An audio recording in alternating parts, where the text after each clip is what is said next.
South ఇండియాలోని అతి తక్కువ ధరలకి రత్నాలనందించే ఏకైక సంస్థ 6JVR.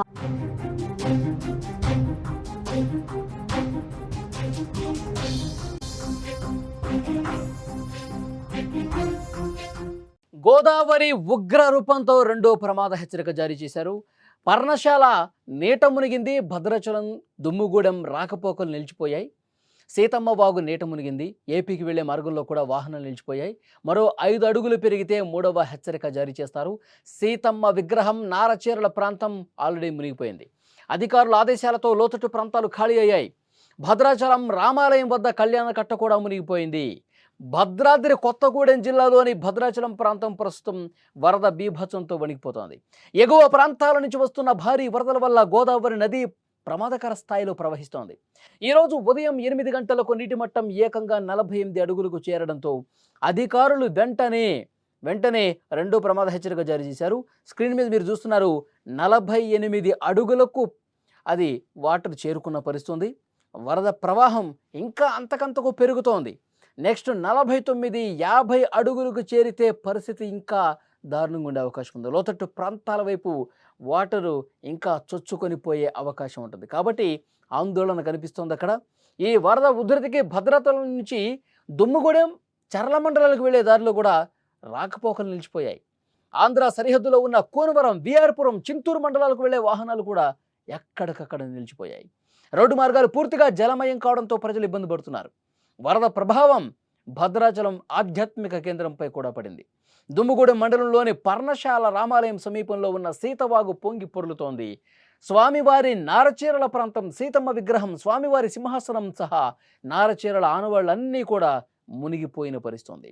భద్రాచలం రామాలయం వద్ద ఉన్న గోదావరి స్నాన ఘట్టాలు, కళ్యాణ కట్ట కింద ఉన్నటువంటి భాగం పూర్తిగా వరద నీటితో మునిగిపోయిన పరిస్థితి ఉంది. ఎగువ నుంచి ఇంకా ఆ ప్రవాహం వస్తానే ఉంది. ప్రవాహం కొనసాగుతూనే ఉంది. నీటి మట్టం మరో 5 అడుగులు పెరిగితే మూడవ ప్రమాద హెచ్చరిక జారీ చేసే అవకాశాలు ఉన్నాయని సెంట్రల్ వాటర్ కమిషన్ వర్గాలు చెప్తున్నాయి. ఈ పరిస్థితుల దృష్ట్యా జిల్లా యంత్రాంగం అప్రమత్తంగా ఉంది. లోతట్టు ప్రాంతాల ప్రజలను సురక్షిత ప్రాంతాలకు తరలించే ఏర్పాట్లు చేస్తున్నారు. సహాయక చర్యల కోసం బృందాలను సిద్ధం చేశారు. ప్రజలు అప్రమత్తంగా ఉండాలి. నది వైపు అసలు వెళ్ళొద్దని చెప్పి అధికారులు చెప్తున్నారు. ఎందుకంటే మరొక 3 రోజుల పాటు తెలంగాణలో మరొక 3 రోజుల పాటు సెప్టెంబర్ 3వ తారీఖు వరకు వర్షాలు పడతాయి. జాగ్రత్తగా ఉండాలని చెప్తున్న నేపథ్యంలో ఇక ఎగువన వర్షాలు కూడా భద్రాచలంలోనే కురవాల్సిన పని లేదు. ఎగువ ప్రాంతాల్లో భారీ వర్షాలు కురిసిన ఆ వాటర్ మొత్తం గోదావరిలో కలుసుకుంటూ ఈ విధంగా ప్రవాహం పెంచుకుంటూ పోతుంది. గంట గంటకు ఆ ప్రవాహం పెరిగితే 48 అడుగులు కాస్త 49, తర్వాత 50, ఈ విధంగా ఇంకొక 2-3 అడుగులు పెరిగితే లోతట్టు ప్రాంతాలు ఇప్పటికే పూర్తిగా జలమయం అవుతున్న పరిస్థితి ఉంది. పూర్తిగా భద్రాచలం పట్టణంలోకి ఏమైనా వాటర్ వచ్చేస్తాయని ఒక ఆందోళన చాలా మందిలో కనిపిస్తోంది.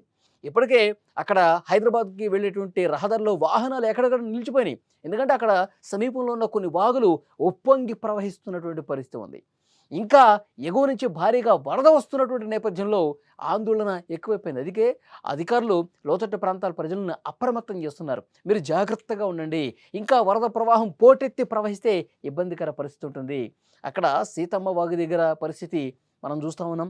అక్కడ నారచీరల ప్రాంతం కావచ్చు, పర్ణశాల కావచ్చు, మొత్తం కూడా మునిగిపోయిన పరిస్థితి. పర్యాటక కేంద్రం పూర్తిగా మునకకు గురైంది. ఇక ఇప్పుడు ఈ ప్రవాహం ఇంకా పెరిగితే గంటకు పెరుగుతుంది కానీ ఎక్కడ తగ్గట్లా.